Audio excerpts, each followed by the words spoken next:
Dneska to bude další díl z Matových dětí, takže můžeme jít na to. Matého pohled. Sedíme s Dominikem v obýváku. On se kouká na fotbal a já si čtu nějakou romantickou detektivku. Gol, křikne Domča přes celý byt. Můžeš se stěšit, děcka spí. Probodnu ho pohledem. On kývne hlavou a opět se v klidu opře. Já si dám na jeho klín nohy. Vůbec nemám k tomu žádný záměr. Matej, ozve se za mnou. Otočím se na toho Kazišuka. Ano, synu, zeptám se otráveně. Vicky se úplně třepe, je zase úplně horká, drtí peřinu v dlaních, nevím, co je s ní. Řekne vyděšeně, já se rychle zvednu, stejně tak i Dominik a rychle chůzí si to míříme do vytového pokoje. Když tam vejdeme, uvidíme na posteli třesoucí se brunetku, naší dcerku. Rychle k ní přijdu, naštěstí spí, přiložím jí dlaň na čelo. Mám jí udělat mléko se solí, koukne na mě vyděšeně Dejzříček.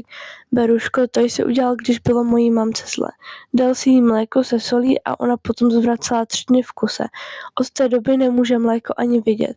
Takže kvůli tobě mi už nikdy neudělá korpicovou kaši. Zamračím se na Dejzříčka. On jen protočí oči a nic neříká. Co s ní uděláme, zeptá se Vita a u toho na ní hodí 2 deky, které teď přinesl z obýváku. Pohled sama. Krásně jí voní vlasy. Nemůžem se té voně nabažet. Proč ještě nespí, zamumla rozpalekája. Nemůžem zaspat, pozerám se do jich chrbta. Chceš mléko se solí, Domča ti ho milé rád udělá, to, čo to mele za nesmysly?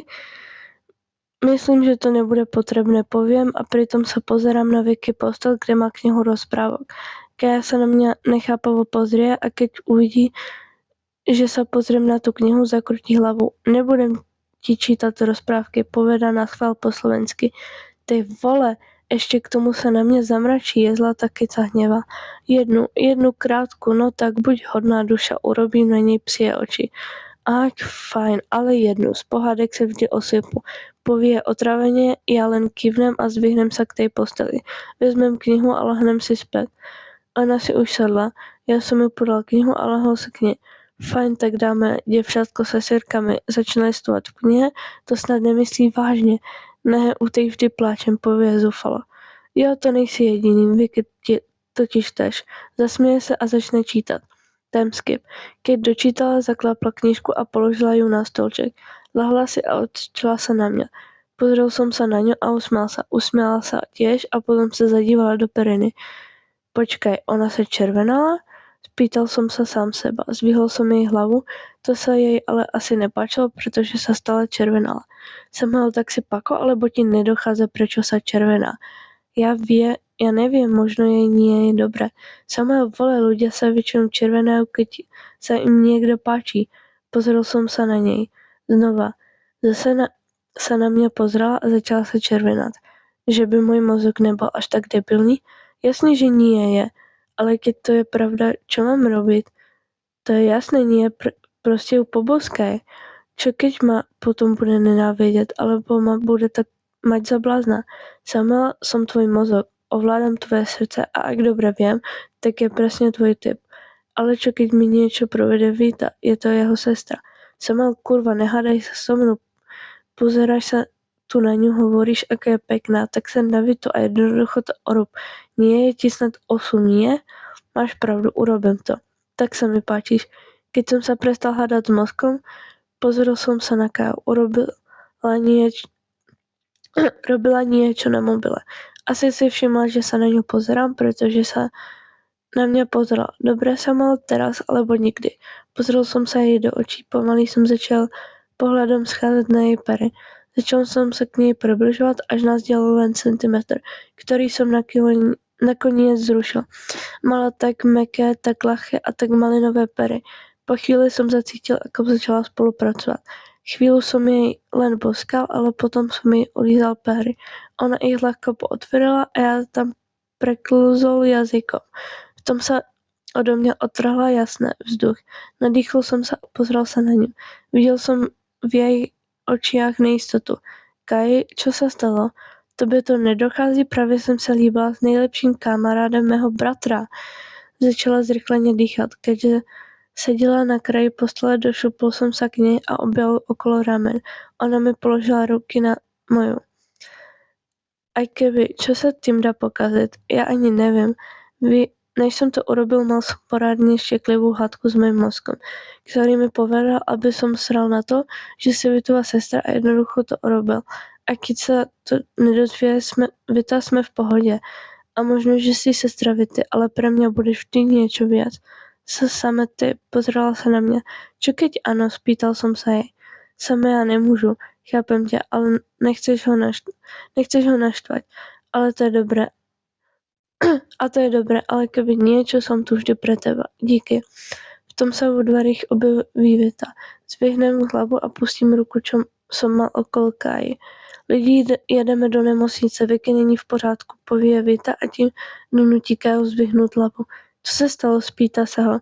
Úplně se třese, je zase úplně horká, drtí peřinu v dlaních. Kája se zdvihne a odbehne za ňou. Já se len zadívám tým směrem, kým nezmizne. Pozriem sa na stěnu nad postelou a lahnem si na něj. Já jsem taky idiot, vzdychnem a zahladím sa na strop. Proč by si měl být, zeptá se mě Vita.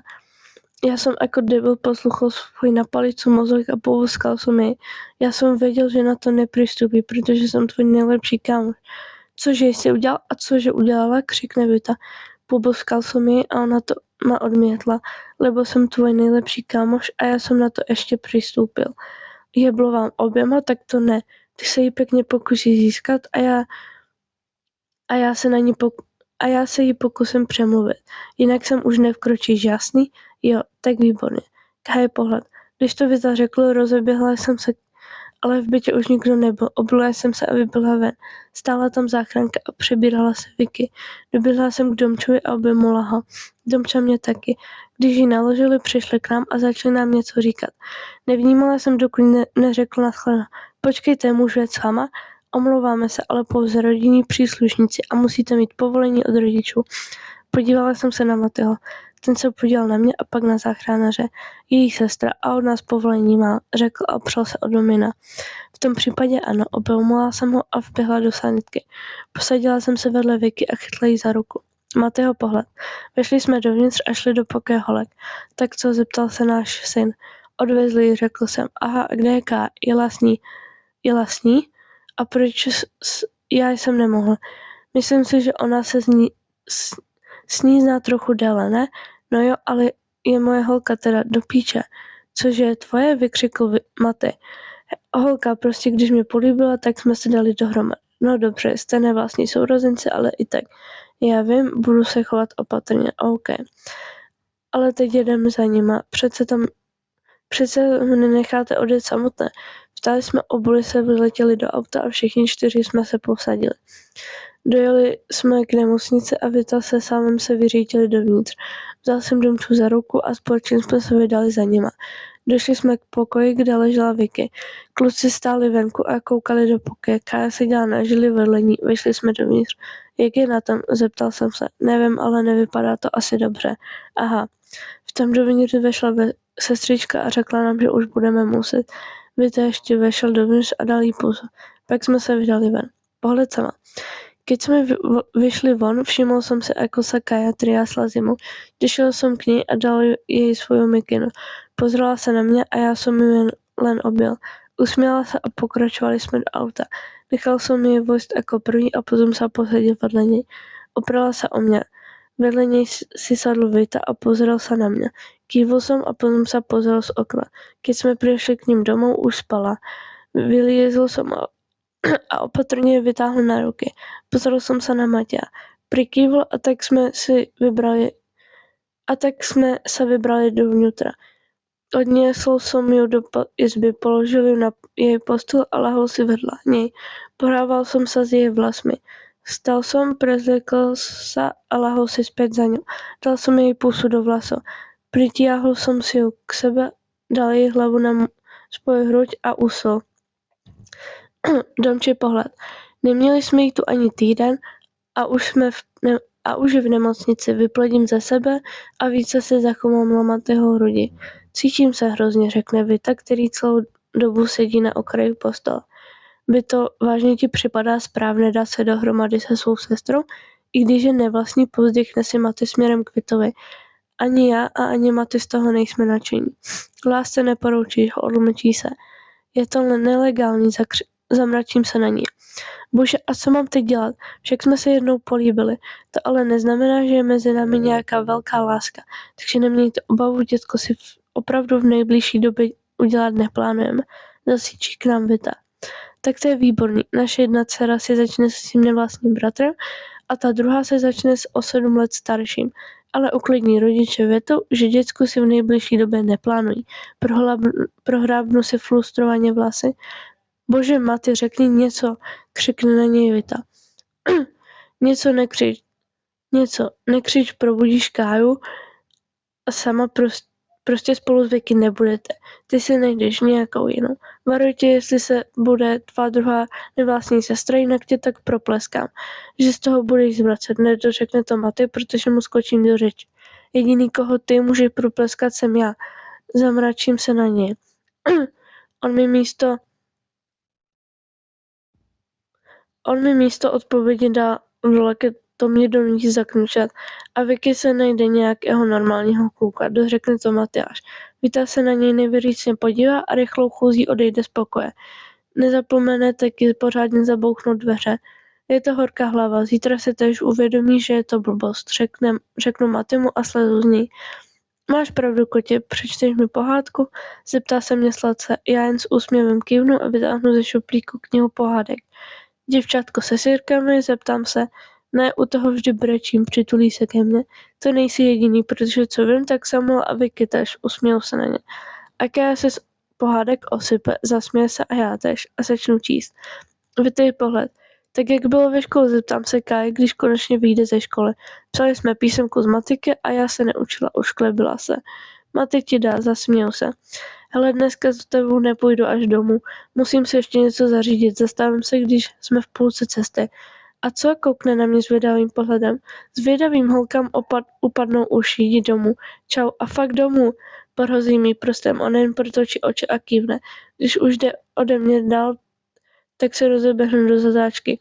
Jdu totiž za Vicky do nemocnice. Maty úplně nechce, abych tam chodil, tak jsem toho využil teďka. Dobrý den, Vitali Kresan Tuček. Jdu za Vicky Wagnerovou Tučkovou. Vychrlím hned na recepci nějaké sestřice. A vy jste? Nakrčí na mě obočí. Bratr nevlastní, usměl se na ní. Dobře, vydržte chviličku, řekne a někomu zavolá. Dobře, je na 27. Je tam i její pan doktor, takže s ním můžete probrat její zdravotní stav. Řekne a ukáže prstem na chodbu, já jen kývnu a bezmyšlenkovitě se tam rozběhnu. 25, 26, 27. Nervózně zaklepu na dveře. Dále ozve se z místnosti mužský hlas. Doktor. Když tam vejdu, uvidím Vicky už je vzhůru. Ale vypadá zmateně. Vedle ní stojí doktor a zdravotní sestra. Dobrý den, já jsem tady bratr Vicky. Přišel jsem se na ní podívat, jak na to mi usměl se na toho doktora. Dobrý den. Jo, už je to lepší. Probudila se, ale zatím nemá sílu mluvit. Bude to znít asi blbě, ale zkoušeli jste psychologa? Koukne se na mě s otazníkami v očích. No, rodiče ji adoptovali nedávno, takže ne.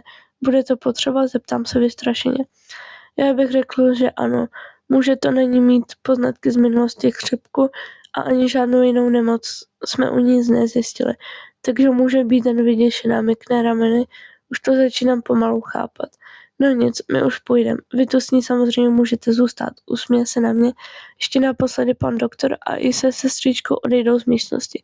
Já si sednu na stoličku vedle postele. Káji pohled. Viděla jsem, kam jde, ale nechala jsem ho na pokoji. Je to jeho sestra a vím, jak moc mu na ní záleží. Dopídila jsem se domů. No, Dopídila jsem se domů, teď jsem ještě netušila, co mě čeká. Došla jsem k bytu a otevřela. Vyšla jsem dovnitř a vydala se do pokoje. V tom mě ale zastavil Maty. Pojď sem, mladá dámo, co je? Řeknu to jednou a stručně. Přestaneš chodit se samým. Co? Vykřiknu a vyklím na něho oči. Co tak koukáš? To nemůžeš. Jsem tvůj rodič, takže já si myslím, že můžu. Nenávidím tě, nenávidím vás. Křiknu a s brkem se rozběhnu do pokoje. vletím do pokoje a zřídím se na svoji postel. Nenávidím je, nenávidím nic, postěžuju se. Proč tady nemůže být Vicky, proč já? Zadívám se na strop, vezmu do ruky mobil a napíšu Samovi. Čet se Samem. Ahoj Same, ahoj, čo sa stalo? Protože mi zakázal s tebou chodit a já tady teď brečem a nadávám. Počkej, co? To jako vážně? Jo, jaj. Musím jít ještě něco zařídit, tak večer, možná. Vypla jsem mobil a hodila ho do batohu, otevřela jsem skříň a vytáhla z ní nějaké trička, kalhoty a dala to do batohu. Hodila jsem tam ještě nabíječku, powerbanku a nasadila jsem si to na záda. Vydala se ven z pokoje. Chystám se jít k Samovi. Je pátek, takže pohoda. Prošla jsem okolo obýváku a zastavil mě Matyáš. Opět. Kam jdeš? Ke kamarádce a budu ní spát, zalhala jsem. No, dobře. Vzala jsem si klíče a vyběhla ven. Těším se na něho. Doběhla jsem do jeho ulice a kmitala očima z baráku na barák, dokud jsem neuviděla ten jeho. Rozeběhla jsem se k němu a pak se zastavila, vyšla jsem schody a zazvonila. Chvíli jsem čekala a pak se otevřely dveře. Byla to nějaká holka. Mohla být tak o rok starší než Byta. V tom se mě zeptala. Potřebujete něco? No, měl by tady bydlet Samuel Miščík. Jsem jeho kamarádka. Usmála jsem se na ní a ona se usmála na mě. Počkej, Samuel, máš tu návštěvu, zakřičela do domu. V tom se otevřely dveře v horním patře a za chvilku už si dveře přebíral sám. Ahoj, řekla jsem mu a usmála se na něho. Objemul mě pevně a já jeho. Myslel jsem, že ti to Matěj zakázal. Taky, že jo? Ty jsi zdrhla? Ne, to ne, řekla jsem, že jdu ke kamarádce a že u ní budu spát. Aha, můžu dovnitř, dvakrát teplo tady není. Jasně, pustil mě dovnitř, vešla jsem a on zavrčel. V obýváku vstěla ta holka. Jsem ke mně přišel a podíval se na ní. Och ano, toto je Klára, moje sestra. Klára se na něho podívala a došla k nám. Ahoj, řekla jsem. A ty jsi teda Samova kamarádka? Ano, nedořekla jsem to, protože se na mě podíval sám. Co se děje, zeptala se Klára. Chodíme spolu. No vlastně jo, Matěj tě zabije, řekla a podívala se na sama. Matyáš už to ví, protože jsem řekla, že jdu ke kamarádce. A jak ty víš o Matějovi? Jsem a tě jsem spolužečka, Vity.